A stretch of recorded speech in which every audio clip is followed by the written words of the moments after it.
جی بالکل، اس وقت ہمارے ساتھ سابق وزیر اعظم سینیٹر انوار اللہ کاکڑ صاحب موجود ہیں. بہت شکریہ. آج کل آپ میڈیا کی زینت بنے ہوئے ہیں اور یہ بتائیں کہ بڑی کوئک کویشچنس کرنا چاہوں گا کہ گندم کا ہی معاملہ لے لیتے ہیں. یہ کیا معاملہ ہے گندم کا؟ واقعی بحران ہے یا اس کو بنایا گیا ہے، یا آپ سمجھتے ہیں کہ یہ بحران نہیں ہے؟ یہ کیا، تھوڑا سا ذرا بتائیے گا. بہت شکریہ. دیکھیں جی، ہمارے ہاں یوجولی جو ہے نا شارٹیج کے حوالے سے بحران آتا رہا ہے. اس وقت مارکیٹ میں پرائیویٹ سیکٹر نے جو گیپ تھا، جو شارٹ فال تھا، وہ کوئی 2-2.5-3 ملین میٹرک ٹن کے قریب تھا. پرائیویٹ سیکٹر نے اس کو فل کیا ہوا ہے. بمپر کراپ ہماری ہو چکی ہے. میرا نہیں خیال کہ شارٹیج کے حوالے سے تو کوئی ایشو ہے. کسانوں کا یقیناً پنجاب کے اندر وہ سراپا احتجاج ہے، اور وہ آئی ایم شیور کہ پنجاب گورنمنٹ جو ہے نا اس کو جو کمٹمنٹ ہے اس کو آنر کرے گی، اور ان کے جو مسائل ہیں وہ حل کر لیں گے. اس لیے مجھے یہ بحران بنتا ہوا نظر نہیں آ رہا. چائے کی پیالی میں طوفان برپا کرنے کی کوشش ضرور کی جا رہی ہے. جو پاکستان میں ڈسرپٹیو فورسز ہیں وہ چونکہ اب یہ نئی حکومت بن گئی ہے، اسٹیبلٹی کی طرف جانا شروع ہو گیا ہے. اکنامک ایکٹیویٹی جو کہ بحال ہو گئی تھی، بہتر ہو گئی تھی نگران حکومت کے دوران میں، اس نے مزید اس پہ بلڈ اپ ہونا ہے. اور یہ شروع میں ہی اس حکومت کے خلاف میرے خیال میں غیر ضروری طور پہ کچھ سیکشنز کے جانب سے ایسا تاثر کریٹ کیا جا رہا ہے جیسے خدا نخواستہ پاکستان کوئی 15 ملین یا 1 ملین یا 1.2 ملین ٹن کی گندم اگر کہیں آ گئی ہے ایکسٹرا، تو اس کی وجہ سے کوئی کرائسس کھڑا ہو گیا. کوئی کرائسس نہیں ہے. یہ سلوشن کے طور پہ ہو سکتا ہے کہ اس کو ری ایکسپورٹ کر دیں اگر کوئی زیادہ ہوگی. ہو سکتا ہے اس کو آٹے میں ویلیو ایڈیشن کر کے کنورٹ کر کے یہاں پہ ایوینیو آپ کے پاس افغانستان کی مارکیٹ موجود ہے وہاں پہ ایکسپورٹ ہو جائے. کہیں اور ضرورت پڑتی ہے وہاں پہ ایکسپورٹ ہو جائے. تو الٹا آپ شاید فارن ایکسچینج ارننگ کی طرف چلے جائیں گے. تو مجھے ایسا کوئی کرائسس نظر نہیں آ رہا. جو گندم کی جو خرید کے حوالے سے جو کسانوں کی جو ڈیمانڈ ہے، بڑی جائز ڈیمانڈ ہے کہ پروڈکشن کاسٹ ہے، سارے معاملات، کیا پنجاب حکومت اور وفاق کو اس پہ فیصلہ لینا چاہیے جلد از جلد، بجائے اس کے کہ یہ جو انکوائری کمیٹیز اور دس اینڈ دیٹ، توجہ ہٹانے کا بھی جس طرح آپ بتا رہے ہیں کہ کچھ توجہ ہٹائی جا رہی ہے، کوئی مین. دیکھیں، میں دوبارہ آپ کو عرض کروں کہ یہ پرائمرلی تو ڈیسیجن گورنمنٹ نے لینا ہے، چاہے پروونشل گورنمنٹ ہو یا فیڈرل گورنمنٹ ہو. اور جتنی جلد کوئی بھی فیصلہ، جو بھی فیصلہ انہوں نے لینا ہے وہ لیں گے تو بہتر ہوگا، اکانومی کے لیے بہتر ہوگا. سپلائی چین انشور ہو جائے گی اور مارکیٹ جو ہے نا وہ اسٹیبل انداز میں چلتی رہے گی. وقت زیادہ لیں گے تو میرے خیال میں مسائل پیدا ہوں گے. ذرا ویورز کے لیے یہ بھی بتا دیجیے گا کہ اگر جتنی گندم اس وقت پڑی ہوئی ہے فیلڈز میں، کسانوں کے پاس پڑی ہوئی ہے، وہ اگر جو سرکاری نرخ ہیں جس پہ ابھی بھی جو ہے وہ باردانے والا معاملہ ہے وہ بائی نہیں ہو رہی، اگر اس پہ بھی ہو جائے، پھر بھی ہمیں جو ہماری جو کاسٹ ہے، جو ڈیمانڈ جو اسٹیمیٹڈ جو ہماری ہے کہ ہمیں اتنی ملین ٹنز جو ہے وہ ریکوائرڈ ہے گندم، پھر بھی اس میں کمی رہے گی. اگر یہ پروکیورمنٹ ہو جاتی ہے، میری اسسمنٹ یہ ہے جو ڈیٹا اویلیبل تھا اس میں سموتھ سپلائی جو ویٹ کی اور گرین کی ہے وہ ہو جائے گی اور بالکل مارکیٹ سٹیبل انداز میں چلنی شروع ہو جائے گی. ٹھیک ہے. اچھا سر، یہ بتائیں کہ سوشل میڈیا پہ بڑا ایک مچا ہوا ہے، کوہرام بچا ہوا ہے 85-90 ارب کی دہاڑی کا، اور مطلب کہ کھا گئے یہ کیے کیئر ٹیکر گورنمنٹ نے، چونکہ آپ ہی پرائم منسٹر تھے. تو یہ ان جو تمام جو آپ الزامات ہیں، آپ ان کو کیسے دیکھتے ہیں اور کیا آپ رسپونڈ کریں گے؟ دیکھیے جی، یہ انتہائی بیہودہ قسم کے الزامات ہیں. کیئر ٹیکر گورنمنٹ نے 85 ارب نہیں 85 روپے کی بھی کرپشن اللہ کے فضل میں اس میں ہوئی نہیں. ہوا کیا ہے کہ امپورٹ بل آرڈر جو کہ عمران خان صاحب کے دور حکومت سے کووڈ کے دورانیے سے یہاں پہ تھا، اور اس نے امپورٹ کی اجازت ڈیوٹی ایگزمپشنز دی ہوئی تھی، اور بالکل درست فیصلہ تھا کہ آپ کو سپلائی چین کو انشور کرنے کے لیے آپ نے امپورٹ کو ایز کیا ہوا تھا، اور وہ مسلسل 4 سال سے چلا آ رہا ہے.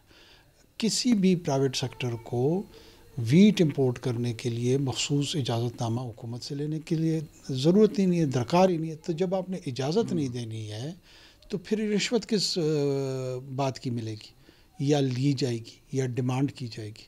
وہ تو اس وقت ہوتا اگر خدا نخواستہ ہم نے یہاں پہ کہا ہوتا کہ جی 2 ملین ٹن جو ہے وہ آپ نے پروکیور کرنی ہے یا 3 ملین کرنی ہے، تو وہ 3 ملین پرائیویٹ سیکٹر میں پھر کس نے کرنی تھی؟ پھر وہ حکومت نے پرمٹ ایشو کرنے تھے، اجازت نامے دینے تھے، تو پھر اس پرمٹ کے بدلے میں ہونا تھا. ہم نے تو کیپ ہی نہیں کیا. ہماری صرف سمپل ڈائریکشن یہ تھی کہ جو ریکوائرمنٹ ہے اس کو میٹ کریں اور اس ریکوائرمنٹ کے تحت ان کے لیے آسانی پیدا کریں، فیسیلیٹیٹ کر دیں. That's it. نگران حکومت کی تو بات کی جاتی ہے کہ جی اس میں اتنی امپورٹ ہوئی ہے، تو موجودہ حکومت کے بھی پہلے ماہ میں اچھی خاصی گندم جو ہے وہ درآمد ہوئی ہے. کیا اس کو بھی اگر اتنا کوئی مسئلہ تھا تو اس کو بھی روکا جا سکتا تھا؟ دیکھیے میرا اپنا یہ خیال ہے کہ یہ فیصلہ تو اب کرنٹ حکومت نے کرنا ہے کہ مزید آپ نے امپورٹ کرنی ہے نہیں کرنی ہے، یا ریگولیٹری ڈیوٹیز اس پہ انفورس کر کے آپ اس کو ڈسکریج کرنے کی کوشش کریں گے. یہ ڈٹرمن کرے گی کہ مارکیٹ میں والیٹیلیٹی ہے نہیں ہے، مارکیٹ کی ڈیمانڈ ہے، ڈیمانڈ کم ہو رہی ہے، وہ سپلائی کے ساتھ ریلیٹڈ ہوگا. اس میں موجودہ حکومت کو اس بات پہ کرٹیسائز کرنا کہ یار آپ ابھی تک اجازت دے رہے ہیں، وہ غالباً شاید انفیئر ہوگا. وہ مارکیٹ ڈٹرمن کرے گی، مارکیٹ کی فورسز ڈٹرمن کریں گی. ہو سکتا ہے آپ کہیں پر ایکسپورٹ کرنا شروع کر دیں، ویلیو ایڈیشن کے ساتھ چیزوں کو ایکسپورٹ کرنا شروع کر دیں. گندم کا استعمال مختلف چیزوں میں ہوتا ہے، کنفیکشری آئٹمز میں ہوتا ہے، آٹے کی صورت میں ہوتا ہے. تو یہ جو اکنامک ایکٹیویٹی کی نیچر کو سمجھتے ہیں لوگوں کو پتہ ہے کہ یہ اپرچونیٹیز کریٹ کرتا ہے. جیسی اپرچونیٹیز کریٹ کرتے ہیں لوگ اس کو اویل کر لیتے ہیں. تو مجھے اس میں کرائسس نہیں نظر آ رہا ہے، بلکہ وہ اکنامک سائیکل کی ہیپننگ نظر آ رہی ہے. ٹھیک ہو گیا سر، زبردست. صرف ایک یہ چیز پوچھنا چاہوں گا آپ سے کہ جو صوبائی ادارے ہیں جتنے بھی جو گندم کے حوالے سے ہیں، جو اسسمنٹ کرتے ہیں، اور جو وفاق ہیں، ٹی سی پی ہے، پاسکو ہے، یہ جتنے بھی ادارے ہیں، ان میں ان کی اصلاحات کتنی ضرورت ہے، اور ان کی جو ایکوریسی ہے ڈیمانڈ سپلائی اور آگے دیکھنے کے حوالے سے، اس کے حوالے سے آپ کی کیا رائے ہوگی؟ یہ میری رائے میں تو یہ جو پروکیورمنٹ کا بزنس ہے، اس میں جتنا کم سے کم گورنمنٹ کی انوالومنٹ ہوگی اتنا بہتر ہوگا. ٹی سی پی اس وقت بھی 297 ارب روپے کے آس پاس اس کو انڈر ڈیٹ ہے. اس کے جو واجبات ہیں وہ ادا نہیں ہوئے ہیں. انہوں نے جو آگے پیمنٹس کی ہوئی ہیں وہ اس کے اوپر ایک ڈیٹ چڑھا ہوا ہے. تو ایک گندے سائیکل میں یہ پھنس چکے ہیں. تو جتنی جلد اس کو ریشنلائز کیا جائے، اس کو بہتر کیا جائے اور ٹرانسفر کیا جائے حکومت کو بزنس سے دور کرنے کے عمل کو، اتنا ہی بہتر ہوگا. ٹھیک ہو گیا سر. ایک آخری گندم کے حوالے سے میں پوچھنا چاہوں گا کہ چونکہ اب وزیر اعظم نے ایک کمیٹی بھی تشکیل دے دی ہے، اور اس کی طرف سے یہ بھی بات آ رہی ہے کہ وہ شاید کیئر ٹیکر پرائم منسٹر اور جو وزراء ہیں ان کو بھی بلائیں. تو اس حوالے سے کیا کوئی آپ کو آفیشیلی کوئی چیز، آپ کو پیغام آیا کہ آپ کمیٹی کے سامنے پیش ہوں، یا آگے آئے گا تو آپ کیا جائیں گے؟ نہیں، ابھی تک تو آفیشیلی ہمیں کوئی کمیونیکیٹ نہیں ہوا. لیکن اگر کمیونیکیٹ ہوا، دیکھیں government of Pakistan as a head of the government اگر وہ کوئی کمیٹی کانسٹیٹیوٹ کرتے ہیں، اس کے سامنے اپیئر نہ ہونے کی 2 وجوہات ہو سکتی ہیں. ایک یہ ہے کہ آپ اتنے انسیکیور ہوں، انڈیفینسیبل ہوں کہ میں وہاں جا کے کسی بھی بات کا دفاع نہیں کر پاؤں گا، یا آپ کی ایگو اتنی لارج ہو کہ آپ سمجھتے ہوں کہ میں اس کمیٹی کے سامنے پیش ہوں گا تو یہ میرے لیے ہتک کا مقام ہے. میرے لیے یہ دونوں مسئلے نہیں ہیں، نہ یہ میرے لیے ہتک ہے، نہ میرے پاس کوئی انڈیفیسیبل پوزیشن ہے جس کا میں دفاع نہ کر سکوں. اگر مجھے بلایا جائے گا تو میں یقیناً اس کو اپیئر ہوں گا، اور وہاں پہ اگر ایکسپلینیشن کی ضرورت ہوئی، بتانے کی ضرورت ہوئی، انپٹ دینے کی ضرورت ہوئی، ہم تمام تر مکمل تعاون کریں گے ان کے ساتھ. سر بہت شکریہ. سر آخری 1-2 سیاسی سوالات میں نے کرنے ہیں. چونکہ آج کل انٹرنیشنل اداروں میں جو ہے جیل سے بیٹھ کے عمران خان صاحب کے کافی جو ہے آرٹیکلس بھی شائع ہو رہے ہیں، اور بہت ہی وہ حیران کن ہیں. تو آپ کیا سمجھتے ہیں؟ ایک طرف یہ کہنا کہ جی مذاکراتی کمیٹی انگیج کرنے کی باتیں، اور دوسری طرف اس طرح کی آرٹیکلس اور ڈائریکٹ الزامات، اس کو آپ کیسے دیکھتے ہیں؟ دیکھیں کوئی بھی پولیٹیکل پارٹی، چاہے وہ پی ٹی آئی ہو یا کوئی اور پارٹی ہو، اگر وہ ڈسرپٹیو یا کیوٹک پالیٹکس کو ایک حد تک تو شاید اس کی ڈیمانڈ یا کنزمپشن، پولیٹیکل کنزمپشن موجود ہو، لیکن جب وہ اپنے ان حدود سے زیادہ آگے بڑھتی ہے تو اس میں جو سسٹینیبلٹی ہے اس نیریٹو کی، وہ کم سے کم ہوتی جاتی ہے. میرے خیال میں جتنے جلد یہ ریئلائز کر لیں گے، پارلیمان وجود میں آ چکا ہے، گورنمنٹ فنکشنل ہے، اس میں ود ان سسٹم رہتے ہوئے اگر جو پیمانے ہیں ان پولیٹیکل نارمز ہیں اس کے مطابق پولیٹیکل بیہیویئر چلتا رہے گا تو یہ اوور آل سسٹم کے لیے اور ڈیموکریسی کے لیے بہت بہتر ہوگا. اور سر آپ کے کچھ دوست ہیں یقینی طور پر ہوں گے پی ٹی آئی میں، تو کیا ان کو آپ کا مشورہ ہوگا؟ یہ جو کہا جا رہا ہے کہ یہ 3 پارٹیوں سے بات نہیں کریں گے، باقی ہم بات کرنے کے لیے تیار ہیں، کیا ہو کیا رہا ہے؟ کیا آپ کا مشورہ کیا ہوگا ان کے لیے؟ دیکھیں یہ تو ان کا اپنا ظاہر ہے، پی ٹی آئی کا اپنا ڈیسیجن ہے کہ وہ کس سے بات کرنا چاہتے ہیں نہیں کرنا چاہتے ہیں. لیکن اگر میں ایز اے پولیٹیکل ایکٹیوسٹ دیکھوں، ایز اے پولیٹیکل سائنس کے اسٹوڈنٹ کے طور پہ دیکھوں، سیاست میں نیگوسیشن کو کنڈیشنل کر دینا کہ میں اس سے بات کروں گا یا فلاں گروہ سے نہیں کروں گا، یہ بذات خود ایک نان پولیٹیکل اپروچ ہے، یہ کوئی پولیٹیکل اپروچ نہیں ہے. آپ اپنے بدترین مخالفین کے ساتھ بھی بات چیت کرتے ہیں، بعض اوقات آپ دشمنوں کے ساتھ بھی بات چیت کرتے ہیں، بعض اوقات آپ دوستوں میں اختلاف ہو جاتا ہے، ویسے پولیٹیکل الائنسز ہوتے ہیں لیکن کچھ ایشوز پہ آپ کا نقطہ نظر مختلف ہوتا ہے، اختلاف آ جاتے ہیں، تب بھی آپ بات چیت کرتے ہیں.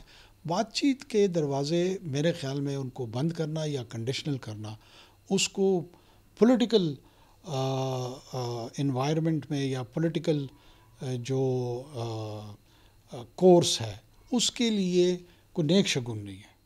اور سر ایس آئی ایف سی کے حوالے سے آپ لوگوں نے بھی بڑا کام کیا، اور اب ایس آئی ایف سی کی ہی ونڈو سے اب ایک موجودہ اب سیٹ اپ میں کافی زیادہ چیزیں جو ہیں وہ انہینس ہو رہی ہیں، اسپیشلی طور پر کل جو سعودی وفد کا ایک بڑا ڈیلیگیشن جو ہے پاکستان پہنچ رہا ہے، تو اس کو آپ کیسے دیکھتے ہیں؟